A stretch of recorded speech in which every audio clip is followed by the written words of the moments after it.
ಕೃಷಿ ಚಟುವಟಿಕೆ ಇದು ರೈತನ ವಾಹಿನಿ. ನಮಸ್ತೆ ಎಲ್ರಿಗೂ. ನನ್ನ ಹೆಸರು ಡಾಕ್ಟರ್ ಸಾನಿಯಾ ಅಂತ. ನಾನು ಅಕ್ಷಯ ಕಲ್ಪದಲ್ಲಿ ವೆಟನರಿ ಡಾಕ್ಟರ್ ಆಗಿ 3 ವರ್ಷದಿಂದ ವರ್ಕ್ ಮಾಡ್ತಿದ್ದೀನಿ.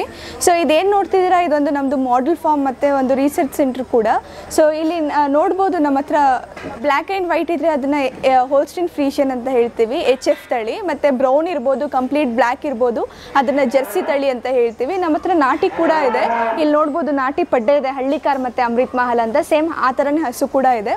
ಸೊ ನಾಟಿದು ಹಳ್ಳಿಕಾರ್ ಇರ್ಬೋದು, ಅಮೃತ್ ಮಹಲ್ ಇರ್ಬೋದು, ಅದನ್ನು ಡ್ರಾಫ್ಟ್ ಪರ್ಪಸ್ ಅಂತ ಹೇಳ್ತೀವಿ. ಅಂದರೆ ತುಂಬ ಹೆವಿ ಲೋಡ್ ಇದ್ದರೆ ಪುಲ್ ಮಾಡೋಕ್ಕಿರ್ಬೋದು ಅಥವಾ ಬೇಸಾಯಕ್ಕಿರ್ಬೋದು, ಇದನ್ನೆಲ್ಲ ಯೂಸ್ ಮಾಡ್ಕೋತೀವಿ. ಅದರದ್ದು ಹಾಲು ಅಂತ ಬಂದಾಗ ದಿನಕ್ಕೆ 1.5 ಇಂದ 3 ಲೀಟ್ರ್ವರೆಗೂ ಅಷ್ಟೇ ಕೊಡುತ್ತೆ. ನಮ್ಮದು ಜರ್ಸಿ ಅಥವಾ HF ತಳಿ ಏನಿದೆ ಅದು ನಿಮ್ಗೆ ಏನಿಲ್ಲ ಅಂದ್ರೂ 15 ಇಂದ 30 ಲೀಟ್ರ್ವರೆಗೂ ಹಾಲು ಕೊಡೋ ಕೆಪಾಸಿಟಿ ಇರುತ್ತೆ. ಸೊ ಮತ್ತು ಸ್ಟ್ಯಾಂಡರ್ಡ್ ಲ್ಯಾಕ್ಟೇಷನ್ ಲೆಂತ್ ಅಂತ ಹೇಳ್ತೀವಿ. ಅಂದರೆ ಇವತ್ತು ಫಾರ್ ಎಕ್ಸಾಂಪಲ್ ಇವತ್ತು ಡೆಲಿವರಿ ಆಗಿದೆ ಅಂದರೆ ಸೊ ಹಸುಗೆ 10 ತಿಂಗಳ ಕೆಪಾಸಿಟಿ ಇರುತ್ತೆ ಹಾಲು ಕೊಡೋಕ್ಕೆ. ಆ 10 ತಿಂಗಳಲ್ಲಿ ಬರೀ 3 ಇಂದ 4 ತಿಂಗಳಷ್ಟೇ ಪೀಕ್ ಪ್ರೊಡಕ್ಷನ್ ಇರುತ್ತೆ, ಅಂದರೆ ಜಾಸ್ತಿ ಇಳುವರಿ ಇರುತ್ತೆ.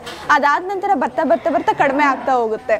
ಮತ್ತು ಪ್ರೆಗ್ನೆನ್ಸಿ ಪೀರಿಯಡ್ ಅಂತ ಬಂದಾಗ ಹಸುವಲ್ಲಿ ಸೇಮ್ ಹ್ಯೂಮನ್ಸ್ ಥರನೇ ಇರುತ್ತೆ, ಅಂದರೆ 9 ತಿಂಗಳಿರುತ್ತೆ.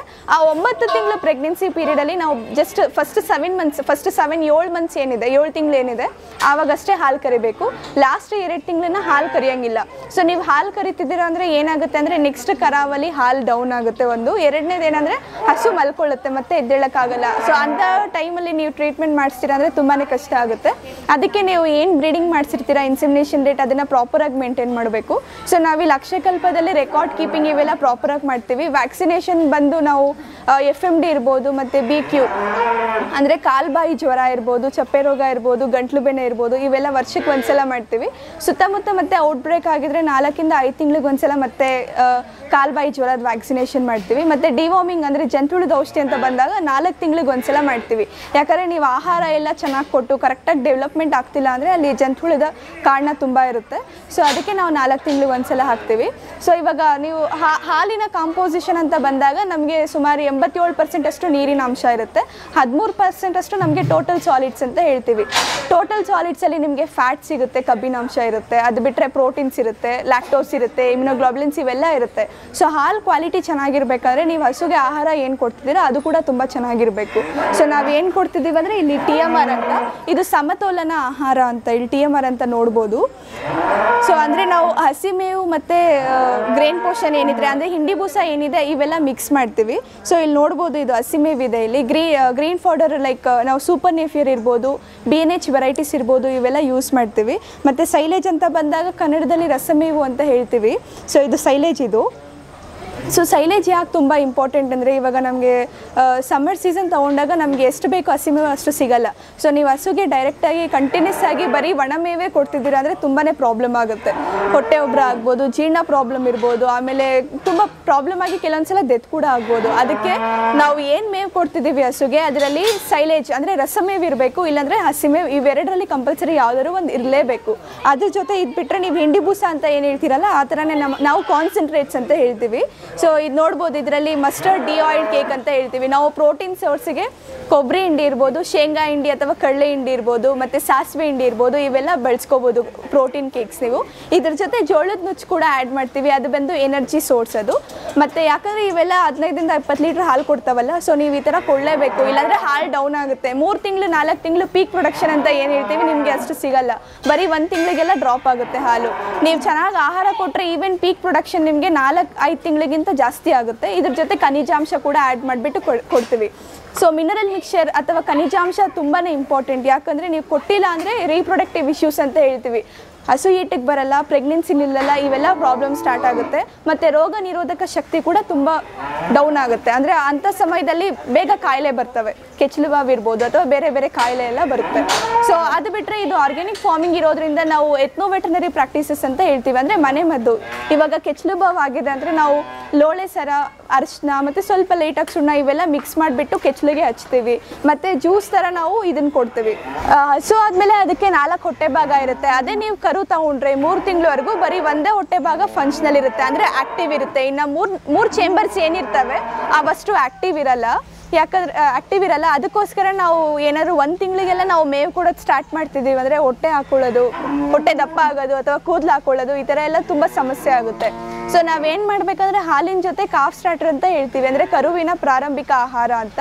ನೀವೇನಿಲ್ಲ ಅಂದ್ರೂ ಜೋಳದ ನುಚ್ಚು ಮತ್ತು ಹಿಂಡಿ ಇವೆಲ್ಲ ಮಿಕ್ಸ್ ಮಾಡಿಬಿಟ್ಟು ಸ್ವಲ್ಪ ಉಪ್ಪು ಹಾಕಿಬಿಟ್ಟು ಮಿನರಲ್ ಮಿಕ್ಸ್ಚರ್ ಹಾಕಿಬಿಟ್ಟು ನೀವು ಸ್ಟಾರ್ಟ್ ಮಾಡ್ಬೋದು 15 ದಿನ ಆದಮೇಲೆ. ಸೊ 2.5 ತಿಂಗಳಾದಮೇಲೆ ಬೇಕಾದ್ರೆ ನೀವು ಮೇವು ಸ್ಟಾರ್ಟ್ ಮಾಡ್ಬೋದು. 6 ತಿಂಗಳು ಆದ ನಂತರ ರಸಮೇವು ಕೊಡಬೇಕು, ಅದಕ್ಕಿಂತ ಮುಂಚೆ ಕೊಡೋಂಗಿಲ್ಲ. ಇದು ಹೆಸರು ಚಿಂಚ ಅಂತ, ಇದು ಜರ್ಸಿ ಕ್ರಾಸ್ ತಳಿ. ಸೊ ಇದೇ ಇಲ್ಲಿ ಹೈಯೆಸ್ಟ್ ಹಾಲು ಕೊಡ್ತಿರೋದು. ಸೊ ಪೀಕ್ ಲ್ಯಾಕ್ಟೇಷನಲ್ಲಿ ನಮಗೆ 36 ಲೀಟ್ರ್ ಕೊಟ್ಟಿದೆ ದಿನಕ್ಕೆ ಇದು. ಸೊ ಇದು ಎಲ್ಲೋ ಕಲರ್ ಟ್ಯಾಗ್ ಕಾಣಿಸ್ತಿದೆಯಲ್ಲ ಈ ಕಡೆದು, ಇದು ಯೂನಿಕ್, ಎಲ್ಲ ಹಸುಗೂ ಸೇಮ್ ಇರಲ್ಲ, ಸೊ ಡಿಫ್ರೆಂಟ್ ಇರುತ್ತೆ. ಸೊ ಆ ನಂಬರ್ ತಗೊಂಡು ನಾವು ಒಂದು ಇನ್ಶೂರೆನ್ಸ್ ಮಾಡಿಸ್ತೀವಿ. ಇನ್ನು ನಮ್ಮದು ಸಾಫ್ಟ್ವೇರ್ ಆ್ಯಪ್ ಇದೆ ಮೂವನ್ ಅಂತ. ಸೊ ಅದು ಬಂದು ಹರ್ಡ್ ಮ್ಯಾನೇಜ್ಮೆಂಟ್ ಆ್ಯಪ್. ಅಂದರೆ ಎಲ್ಲ ಡೀಟೇಲ್ಸ್, ವ್ಯಾಕ್ಸಿನೇಷನ್ ಇರ್ಬೋದು, ಡಿವಾರ್ಮಿಂಗ್ ಇರ್ಬೋದು, ಟ್ರೀಟ್ಮೆಂಟ್ ಡೀಟೇಲ್ಸ್ ಇರ್ಬೋದು, ಬ್ರೀಡಿಂಗ್ ಹಿಸ್ಟ್ರಿ ಇರ್ಬೋದು, ಡೆಲಿವರಿ ಡೀಟೇಲ್ಸ್ ಇರ್ಬೋದು, ಇವೆಲ್ಲ ರೆಕಾರ್ಡ್ ಮಾಡ್ತೀವಿ ನಾವು ಆ್ಯಪಲ್ಲಿ. ಸೊ ಒಂದು ಹಸು ನೀವು ತೊಗೊಂಡಿದ್ದೀರಾ ಅಂದರೆ ಅದನ್ನು ರುಮಿನೆಂಟ್ ಅಂತ ಹೇಳ್ತೀವಿ, ಅಂದರೆ 4 ಹೊಟ್ಟೆ ಭಾಗ ಇರುತ್ತೆ ಅದಕ್ಕೆ. ಸೊ ಅದಕ್ಕೆ ಇವಾಗ 500 kg ಮೇಲೆ ಏನಾದರೂ ತಗೋತಿದ್ದೀರಾ ಅಂದರೆ ಅದಕ್ಕೆ 45 kg ಅಷ್ಟು TMR ಅಂದರೆ ಸಮತೋಲನ ಆಹಾರ. ಸೊ ಮೇವು ಇರ್ಬೋದು, ಹಿಂಡಿ ಬೂಸ ಇರ್ಬೋದು, ಅದು ಅಷ್ಟು ತಿನ್ನೋ ಕೆಪಾಸಿಟಿ ಇರುತ್ತೆ. ಮತ್ತು ನೀರು ಕುಡಿಯೋ ಕೆಪಾಸಿಟಿ ಅಂತ ಬಂದಾಗ ಅದು ಹಾಲು ಕೊಡೋ ಹಸು ಇದ್ದು 500 kg ಮೇಲೆ ಇದ್ದರೆ ಏನಿಲ್ಲ ಅಂದ್ರೂ ನಿಮಗೆ 100ರಿಂದ 150 ಲೀಟ್ರ್ವರೆಗೂ ನೀರು ಕುಡಿಯೋ ಕೆಪಾಸಿಟಿ ಇರುತ್ತೆ. ಸೊ ಅಷ್ಟು ಕೊಡಲೇಬೇಕು, ಯಾಕಂದರೆ ನೀವು ಬಾಡಿ ವೇಟ್ ತೊಗೊಂಡ್ರೆ 50% ಅಷ್ಟು ಏನಿರುತ್ತೆ ಅದು ನೀರಿನ ಅಂಶನ ಇರುತ್ತೆ. ನೀವು ಕೊಟ್ಟಿಲ್ಲ ಅಂದರೆ ಮತ್ತೆ ತುಂಬ ಸಮಸ್ಯೆ ಆಗುತ್ತೆ. ಸೊ ನೀವು ನೋಡ್ತಿದ್ದೀರಲ್ಲ, ನಾವಿಲ್ಲಿ ಯಾವುದು ಕಟ್ಟಲ್ಲ, ಹಸು ಫ್ರೀಯಾಗಿ ಬಿಟ್ಟಿರ್ತೀವಿ. ಇವೆಲ್ಲ ಮ್ಯಾಟ್ಸ್, ಇದು ರೆಸ್ಟಿಂಗ್ ಪರ್ಪಸ್ಗೆ. ಅಲ್ಲಿ ಮೇಂಚರ್ ಅಂತ ಫೀಡ್ ಸ್ಪೇಸು, ಅಲ್ಲಿ ಮೇವು ಹಾಕ್ತೀವಿ ನಾವು. ಬೆಳಿಗ್ಗೆ 10:30ಗೆ ಮುಗಿಸಿದ್ರೆ ಮತ್ತೆ ನಾಳೆ ಬೆಳಿಗ್ಗೆ ಹಾಕೋದು, ಒಂದೇ ಸಲ ಹಾಕೋದು ನಾವು, ಮತ್ತೆ ಹಾಕಲ್ಲ. ನಾವು ಕ್ಯಾಲ್ಕುಲೇಟ್ ಮಾಡಿಬಿಟ್ಟು ಎಷ್ಟಿರುತ್ತೆ ಅಂತ ನಮ್ಮದು ಫಾರ್ಮುಲೇಷನ್ಸ್ ಇದೆ, ಅದ್ರ ಪ್ರಕಾರ ಹಾಕ್ತೀವಿ ನಾವು. ಇಲ್ಲಿರ್ತಕ್ಕಂಥ ಎಲ್ಲ ಹಸು ಇಲ್ಲಿರ್ಬೋದು ಅಥವಾ ಫೀಲ್ಡ್ ಲೆವೆಲಲ್ಲಿ ಇರ್ಬೋದು, ಇವೆಲ್ಲ ಬ್ರುಸೆಲ್ಲಾ ಫ್ರೀ. ಬ್ರುಸೆಲ್ಲಾ ಬಂದು ಒಂದು ಝೊನಾಟಿಕ್ ಡಿಸೀಸ್, ಅಂದರೆ ಅದು ಪಬ್ಲಿಕ್ ಹೆಲ್ತ್ ಇಂಪಾರ್ಟೆನ್ಸ್ ಕೆಟಗರಿಯಲ್ಲಿ ಬರುತ್ತೆ. ಯಾಕಂದರೆ ನಾವು ಹಸುವಲ್ಲಿ ಬರೀ ಒಂದೇ ಕಾಯಿಲೆ ನೋಡ್ಬೋದು, ಕಾಯಿಲೆದು ಸಿಂಪ್ಟಮ್ಸ್ ನೋಡ್ಬೋದು, ಅಂದರೆ ಅಬಾರ್ಷನ್ ಅಷ್ಟೇ ಇರುತ್ತೆ. ಅದು ಬಿಟ್ಟರೆ ಎಲ್ಲ ಹಸು ನಾರ್ಮಲ್ ಆಗಿರುತ್ತೆ, ಬೇರೆ ಏನು ಲಕ್ಷಣಗಳು ಕಾಣಿಸಲ್ಲ. ನಾವೇನು ಮಾಡ್ತೀವಿ ಅಂದರೆ ಬ್ಲಡ್ ತೊಗೊಬರ್ತೀವಿ, ಬ್ಲಡ್ಡನ್ನ ಲ್ಯಾಬ್ಗೆ ಕಳಿಸ್ತೀವಿ, ಅಲ್ಲಿ ಡಯಾಗ್ನೋಸಿಸ್ ಮಾಡ್ತಾರೆ. ಬ್ರುಸೆಲ್ಲಾ ಪಾಸಿಟಿವ್ ಇದ್ದರೆ ನಾವು ಆ ಥರ ಹಸು ಇಟ್ಕೊಳ್ಳಲ್ಲ. ಯಾಕಂದರೆ ಇವಾಗ ನಾವು ಹಾಲಲ್ಲಿ ಬ್ರುಸೆಲ್ಲಾ ಇರ್ತಕ್ಕಂಥ ಹಾಲು ಸೇವೆ ಮಾಡ್ತಿದ್ದೀವಿ ಅಂದರೆ ತುಂಬ ಪ್ರಾಬ್ಲಮ್ಸ್ ಬರ್ತವೆ. ಸೊ ವೀಕ್ನೆಸ್ ಇರ್ಬೋದು, ಜ್ವರ ಇರ್ಬೋದು, ಮತ್ತು ಇನ್ಫರ್ಟಿಲಿಟಿ ಮತ್ತು ಸ್ಟೆರಿಲಿಟಿ ಅಂತ ಹೇಳ್ತೀವಿ ಮೇಲ್ಸಲ್ಲಿ, ಇವೆಲ್ಲ ಪ್ರಾಬ್ಲಮ್ಸ್ ಆಗುತ್ತೆ. ಆ ಥರ ಫಾಲೋ ಮಾಡ್ತಿದ್ದೀವಿ ನಾವು. ಡ್ರೈನೇಜ್ ಚಾನಲ್ ಇದು. ಸಗಣಿ ಮತ್ತು ಗಂಜಲನ ನಾವು ಸಪ್ರೇಟ್ ಮಾಡಲ್ಲ. ಸೊ ನಮ್ಮದು ನಾರ್ಮಲ್ ಕಾಮನ್ ಪಿಟ್ಟಿದೆ, ಅಲ್ಲಿಗೆ ಹೋಗುತ್ತೆ. ಅಲ್ಲಿಂದ ಬಯೋಗ್ಯಾಸಿಗೆ ಹೊಡಿತಿದ್ದೀವಿ. ಸೊ ಬಯೋಗ್ಯಾಸ್ ಬಲೂನ್ಸ್ ಇದೆ ನಮ್ಮದು. ಸೊ ನೀವು ನೋಡ್ಬೋದು, ಅದು ಆಲ್ಮೋಸ್ಟ್ ನಮಗೆ 1 ಸಿಲಿಂಡ್ರಷ್ಟು ಕೆಪಾಸಿಟಿ ಇದೆ ಪ್ರೊಡಕ್ಷನ್ ದಿನಕ್ಕೆ. ಸದ್ಯಕ್ಕೆ ನಾವು ಕುಕ್ಕಿಂಗ್ ಮತ್ತು ಬಾಯ್ಲರ್ ಕನೆಕ್ಷನಿಗೆ ಬಳಸ್ಕೊತಿದ್ದೀವಿ, ಯಾವುದು ಲೈಟಿಂಗ್ ಪರ್ಪಸ್ಸಿಗೆ ಯೂಸ್ ಮಾಡ್ತಿಲ್ಲ, ಎಲೆಕ್ಟ್ರಿಸಿಟಿ ಪರ್ಪಸ್ಸಿಗೆ. ಚಿಕ್ಕ ಕರು 3 ತಿಂಗಳವರೆಗೂ ತಗೊಂಡ್ರೆ ಒಂದೇ ಹೊಟ್ಟೆ ಭಾಗ ಆ್ಯಕ್ಟಿವ್ ಇರುತ್ತೆ. ಸೊ ಈ ಥರ ಮೇವೆಲ್ಲ ಕೊಡೋಂಗಿಲ್ಲ ನಾವು. ಹೊಟ್ಟೆ ಉಬ್ಬರ ಆಗುತ್ತೆ, ಕೆಲವೊಂದ್ಸಲ ಗೆಟ್ ಕೂಡ ಆಗ್ಬೋದು, ಡಯರಿ ಆಗುತ್ತೆ, ಅಂದರೆ ಬೇದಿ ಆಗುತ್ತೆ. ಸೊ ತಡ್ಕೊಳ್ಳುವಷ್ಟು ಕೆಪಾಸಿಟಿ ಇರಲ್ಲ ಕರುವಿಗೆ. ಸೊ ನಾವು ಇಲ್ಲಿ 3 ಬಕೆಟ್ಸ್ ಇದೆ ನೋಡ್ಬೋದು. ಒಂದು ಹಾಲಿಗಂತ, ಇನ್ನೊಂದು ಕಾಫ್ ಸ್ಟಾರ್ಟರ್, ಅದೇ ಕರುವಿನ ಪ್ರಾರಂಭಿಕ ಆಹಾರ ಅಂತ, ಇನ್ನೊಂದು ನೀರಿಗೋಸ್ಕರ. ಸೊ ಯೂಶಲಿ ಏನು ಬಿಲೀಫ್ ಇದೆ ಅಂದರೆ 2 ತಿಂಗಳು ಆಗೋವರೆಗೂ ಯಾರೂ ನೀರೇ ಇಡಲ್ಲ. ನಾವು 3 ದಿನ ಆದಮೇಲೆ ನೀರು ಇಡ್ಬೋದು, ಏನೂ ಸಮಸ್ಯೆ ಆಗಲ್ಲ. ಸೊ ಇದು ಕಾಫ್ ಸ್ಟಾರ್ಟರ್ ಅಂತ, ಕರುವಿನ ಪ್ರಾರಂಭಿಕ ಆಹಾರ ಅಂತ. ಸೊ ನಾವು ಹಾಲು ಕೊಡೋಕ್ಕೆ ಸ್ಟಾರ್ಟ್ ಮಾಡ್ತೀವಲ್ಲ, ಒಂದು 15 ದಿನ ಆದ ನಂತರ ಅಥವಾ 10 ದಿನ ಆದಮೇಲೆ ಕರು ಹುಟ್ಟಿದ ತಕ್ಷಣ ಇದನ್ನು ಸ್ಟಾರ್ಟ್ ಮಾಡ್ಬೋದು ನಾವು. ಸೊ ಇದರಲ್ಲಿ ಮೆಕ್ಕೆಜೋಳ ಇದೆ. ಸೊ ಇದು ಬಂದು ಶೇಂಗಾ ಹಿಂಡಿ, ಇದು ಬಂದು ಪ್ರೋಟೀನ್ ಸೋರ್ಸು. ಇದ್ರ ಜೊತೆ ನಾವು ಮಿನರಲ್ ಮಿಕ್ಸರ್ ಆ್ಯಡ್ ಮಾಡ್ತೀವಿ, ಖನಿಜಾಂಶ ಅಂತ, ಮತ್ತು ಉಪ್ಪು ಆ್ಯಡ್ ಮಾಡ್ತೀವಿ. ಹಾಗೆ ಜಾಗ್ರಿ ಅಂದರೆ ಬೆಲ್ಲ ಕೂಡ ಟೇಸ್ಟ್ ಪರ್ಪಸ್ಸಿಗೆ ಚೆನ್ನಾಗಿ ತಿನ್ನಲಿ ಅಂತ. ಇದನ್ನು ನೀವು 10 ದಿನ ಆದಮೇಲೆ ಸ್ಟಾರ್ಟ್ ಮಾಡ್ಬೋದು. ಇವಾಗ ನೀವು 10 kg ಪ್ರಿಪೇರ್ ಮಾಡ್ತಿದ್ದೀರಾ ಅಂದರೆ ಆಲ್ಮೋಸ್ಟ್ 7 kg ಅಷ್ಟು ನಿಮಗೆ ಜೋಳದ ನುಚ್ಚಿರಬೇಕು. ಮತ್ತು 2.5 ಅಥವಾ 2.25 kg ಅಷ್ಟು ನಿಮಗೆ ಶೇಂಗಾ ಹಿಂಡಿ ಅಥವಾ ಕಡಲೆ ಹಿಂಡಿ ಇರಬೇಕು. ಇದ್ರ ಜೊತೆ ಒಂದು ಅರ್ಧ kg ಅಷ್ಟು ಮಿನರಲ್ ಮಿಕ್ಸರು, ಮತ್ತು 100 ಗ್ರಾಮ್ ಅಷ್ಟು ಉಪ್ಪು ಮತ್ತು 100 ಗ್ರಾಮ್ ಅಷ್ಟು ಬೆಲ್ಲ ಹಾಕಿಬಿಟ್ಟು ಪ್ರಿಪೇರ್ ಮಾಡಿ ಇಟ್ಕೋಬೋದು. ನಿಮ್ಗೆ ಏನಿಲ್ಲ ಅಂದರೂ 1 ತಿಂಗಳಿಗೆ 3ರಿಂದ 3.5 kg ಅಷ್ಟೇ ಬೇಕಾಗುತ್ತೆ ಒಂದು ಕರುವಿಂದ. ಸೊ 10 ದಿನ ಆದಮೇಲೆ ಸ್ಟಾರ್ಟ್ ಮಾಡ್ತಿರಲ್ಲ. ಸೊ 10 ದಿನ ಸ್ಟಾರ್ಟ್ ಮಾಡ್ತಿದ್ದೀರಾ ಅಂದರೆ ಫಸ್ಟ್ 50 ಗ್ರಾಮಿಂದ ಸ್ಟಾರ್ಟ್ ಮಾಡಬೇಕು. ಸೊ 15 ದಿನ ಬಿಟ್ಟು ಅದು 100 ಗ್ರಾಮ್, 150 ಗ್ರಾಮ್, 200 ಗ್ರಾಮ್ ಹಿಂಗೆ ಹೋಗುತ್ತೆ. ಸೊ 1 ತಿಂಗಳಾದಮೇಲೆ ಅದಕ್ಕೆ ಏನಿಲ್ಲ ಅಂದರೂ 200ರಿಂದ 400 ಗ್ರಾಮ್ವರೆಗೂ ತಿನ್ನೋ ಕೆಪಾಸಿಟಿ ಇರುತ್ತೆ. ಅದಾದ ನಂತರ 2.5ರಿಂದ 3 ತಿಂಗಳವರೆಗೂ ಅದು ಅರ್ಧ kgಯಿಂದ 3/4 kgವರೆಗೂ ತಿಂದರೆ, ಇವಾಗ ಹುಟ್ಟಿದಾಗ 30 kg ಏನಾದರೂ ಇದ್ದರೆ 3 ತಿಂಗಳಿಗೆ ಬಂದಾಗ 90 kg ಆಗಿರಬೇಕು. ಸೊ 3 ತಿಂಗಳವರೆಗೂ ಯಾಕೆ ತುಂಬ ಚೆನ್ನಾಗಿ ನೋಡ್ಕೋಬೇಕು ಕರುಗಂದರೆ, ಪ್ಯೂಬರ್ಟಿ ಅಂತ ಹೇಳ್ತೀವಿ, ಅಂದರೆ ಹೀಟಿಗೆ ಬರುತ್ತಲ್ಲ, ಆ ಏಜ್ 1 ವರ್ಷ ಒಳಗಡೆ ಇರುತ್ತೆ. ನೀವು ಕರೆಕ್ಟಾಗಿ ನೋಡ್ಕೊಂಡಿಲ್ಲ, 1 ತಿಂಗಳಿಗೆಲ್ಲ ಮೇವ್ ಸ್ಟಾರ್ಟ್ ಮಾಡಿದ್ದೀರಾ ಅಂದರೆ 2 ವರ್ಷ ಆದಮೇಲೆ ಹೀಟಿಗೆ ಬರುತ್ತೆ, ಮತ್ತು ಹೀಟ್ ನಿಲ್ಲೆಲ್ಲ, ಮತ್ತು ಹಾರ್ಟ್ ಡೌನ್ ಆಗುತ್ತೆ, ಇವೆಲ್ಲ ಸಮಸ್ಯೆ ಆಗುತ್ತೆ.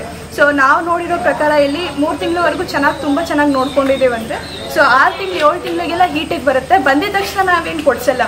ಸೊ ಬಾಡಿ ವೇಟ್ ಅಂತ ಹೇಳ್ತೀವಿ, ತೂಕ. ಸೊ ಪಡ್ಡೆ ತೂಕ ಏನಿಲ್ಲ ಅಂದ್ರೂ 220 kg ಮೇಲೆ ಇರಬೇಕು. ಜರ್ಸಿ ಹಸು ಇದ್ರೆ ಹೋಲ್ಸ್ಟೈನ್ ಫ್ರೀಶಿಯನ್ HF ತಳಿ ಬ್ಲ್ಯಾಕ್ ಆ್ಯಂಡ್ ವೈಟ್ ತಳಿ ಇದ್ರೆ 250 kg ಇರಬೇಕು. ಆವಾಗ ನೀವು ಬೇಕಾದ್ರೆ ಇನ್ಸೆಮಿನೇಷನ್ ಸೆಮೆನ್ ಕೊಡಿಸ್ಬೋದು, ಏನು ಸಮಸ್ಯೆ ಇಲ್ಲ, ಹೀಟ್ ಕೂಡ ನಿಲ್ಲುತ್ತೆ. ಸೊ ಖನಿಜಾಂಶ ತುಂಬ ಇಂಪಾರ್ಟೆಂಟ್, ಎಲ್ಲರೂ ಹಾಕಿ ಅದನ್ನು ಹಾಕಿಲ್ಲ ಅಂದರೆ ಮೇಜರ್ ಸಮಸ್ಯೆ ಆಗ್ತಿರೋದೇ ಅದನ್ನು ಕಂಟಿನ್ಯೂ ಮಾಡಿ. ಈ ಥರ ನಾನು ಹೇಳಿರೋ ಥರ ನೀವು ಕರುಗೆ ಚೆನ್ನಾಗಿ ನೋಡಿಕೊಂಡ್ರೆ ಸೊ ಕರೆಕ್ಟ್ ಟೈಮಿಗೆ ಹೀಟಿಗೆ ಬರುತ್ತೆ ಮತ್ತು ಕರೆಕ್ಟ್ ಟೈಮಿಗೆ ಡೆಲಿವರಿ ಆಗುತ್ತೆ.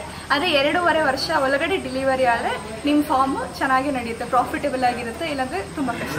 ಸೊ ನಮ್ಮದು ಅಲ್ಲಿ ಒಂದು ಕಾಮನ್ ಪಿಟ್ ಇತ್ತು, ಅಲ್ಲಿ ಸಗಣಿ ಮತ್ತು ಗಂಜಲ ಕಲೆಕ್ಟ್ ಆಗುತ್ತೆ. ಅಲ್ಲಿ ನೀರು ಜೊತೆ ಡೈಲ್ಯೂಟ್ ಮಾಡಿಬಿಟ್ಟು ಈ ಟ್ಯಾಂಕಿಗೆ ಹೊಡಿತೀವಿ.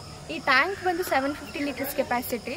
ಅಂದರೆ ನಾವು 1:2 ರೇಷಿಯೋಲ್ಲಿ ಫೀಡ್ ಮಾಡಬೇಕು. 250 kg ಸಗಣಿಗೆ ನಾವು 500 ಲೀಟ್ರಷ್ಟು ನೀರು ಮಿಕ್ಸ್ ಮಾಡಬೇಕು. ಇಲ್ಲಿ ಬಲೂನ್ ಒಳಗಡೆ ಹೋಗುತ್ತೆ, ಬಲೂನ್ ಒಳಗಡೆ ಬಯೋಗ್ಯಾಸ್ ಅಂತ ಪ್ರೊಡಕ್ಷನ್ ಆಗುತ್ತೆ. ಸೊ ಗ್ಯಾಸ್ ಏನು ಬರ್ತಿದೆ ಇದು ಪೈಪ್ ಕ್ಯಾಪ್ಚರ್ ಮಾಡಿಕೊಂಡು ಅಲ್ಲಿ ಕ್ಯಾಂಟೀನಿಗೆ ಹೋಗ್ತಿದೆ. ಸದ್ಯಕ್ಕೆ ಕುಕ್ಕಿಂಗ್ ಪರ್ಪಸ್ಸಿಗೆ ಬಳಸ್ಕೊತಿದ್ದೀವಿ ನಾವು. ಹೊರಗಡೆ ಪ್ರೊಡಕ್ಷನ್ ಆದ ನಂತರ ಸ್ಲರಿ ಏನು ಬರುತ್ತೆ ಅದನ್ನು ನಾವು ವೆಜಿಟೇಬಲ್ ಗಾರ್ಡನ್ ಮತ್ತು ಅಲ್ಲಿ ಮೇವಿಗೆ ಬಳಸ್ಕೊತಿದ್ದೀವಿ. ಸೊ ಸ್ಲರಿ ಬಂದು ತುಂಬಾ ನ್ಯೂಟ್ರಿಷನಲ್, ಇದು ಚೆನ್ನಾಗಿರುತ್ತೆ, ಅಂದರೆ ಪೆನಿಟ್ರೇಷನ್ ಇರ್ಬೋದು ಅಥವಾ ಕಂಟೆಂಟ್ ಇರ್ಬೋದು, ತುಂಬ ಚೆನ್ನಾಗಿರುತ್ತೆ. ಸೊ ಈ ಥರ ಬಳಸ್ಕೊತಿದ್ದೀವಿ ನಾವು.